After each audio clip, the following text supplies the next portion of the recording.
जय गुरुदेव। जय हो बाबा नीप करोली महाराज की जय। सभी को प्यार भरा जय श्री राम। आशा करते हैं आप सभी अपने परिवारजनों के साथ में स्वस्थ होंगे। इसी कामना के साथ बढ़ते हैं आज और एक बाबा जी महाराज के रोचक और चमत्कारिक प्रसंग की ओर। जैसा कि आप सभी को विदित है, महाराज जी अपने भक्तों से बहुत ही प्रेम किया करते थे और उनका जो प्रेम था वो तो था ही, साथ साथ भक्त भी महाराज जी से बहुत प्रेम किया करते थे। इससे ऐसा ही एक प्रसंग आज है जहाँ पर एक भक्त महाराज जी के सानिध्य में आने के बाद में वह महाराज जी को बिल्कुल नहीं भुला पा रहा था और क्षण क्षण पल पल भर महाराज जी के पास जाकर बैठ जाया करता था। और उस भक्त ने पहले ही गुरु मंत्र की दीक्षा भी ली हुई थी। तो वह भक्त किस तरह से महाराज जी के सानिध्य में आने के बाद में गुरु मंत्र की जो दीक्षा ली थी उस मंत्र का भी जाप करता है और महाराज जी के सानिध्य में आने के पश्चात महाराज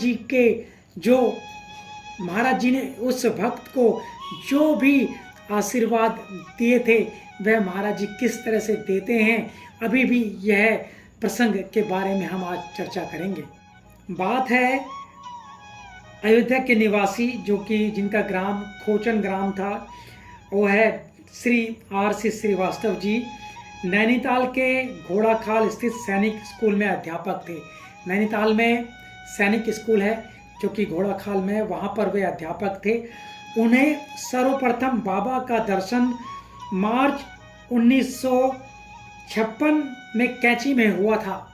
वह एक दिन किसी काम से कैंची गए हुए थे और जैसे ही वह श्रीवास्तव जी यानी कि कैंची धाम में प्रविष्ट होते हैं और जैसे ही वह बाबा जी महाराज के समक्ष पहुंचते हैं तो महाराज जी छूटते ही उन्हें कहते हैं, आओ श्रीवास्तव आओ।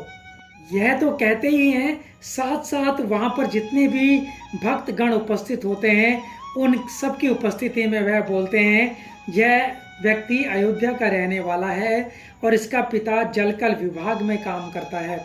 बाबा की इस बात से श्रीवास्तव जी बहुत ही प्रभावित होते हैं। वह इसलिए क्योंकि श्रीवास्तव जी महाराज जी से उससे पहले कभी मिले ही नहीं थे। वह इतने अचंभित होते हैं कि महाराज जी ने कैसे जान लिया कि मैं R.C. श्रीवास्तव हूँ और मेरे पिता जो हैं वो जलकल विभाग में काम करते हैं। जबकि श्रीवास्तव जी तो महाराज जी की ख्याति सुनकर, क्योंकि वो घोड़ाखाल में थे, वहाँ पर सैनिक स्कूल में थे, तो वहाँ पर महाराज जी की चर्चा हुआ करती थी, बातें हुआ करती थी, तो उनकी ख्याति को सुनकर वह महाराज जी के दर्शन करने के लिए कैंची धाम में आए थे। और इसके तत्पश्चात तो श्रीवास्तव जी ने कई बार बाबा जी महाराज के दर्शन किए और श्रीवास्तव जी पर बाबा जी महाराज का प्रभाव बढ़ता ही गया। अब देखिएगा आगे किस तरह से बाबा जी महाराज का जो प्रभाव है वह बढ़ता है और चूंकि उन्होंने मंत्र लिया हुआ था वह उसका प्रभाव किस तरह से होता है।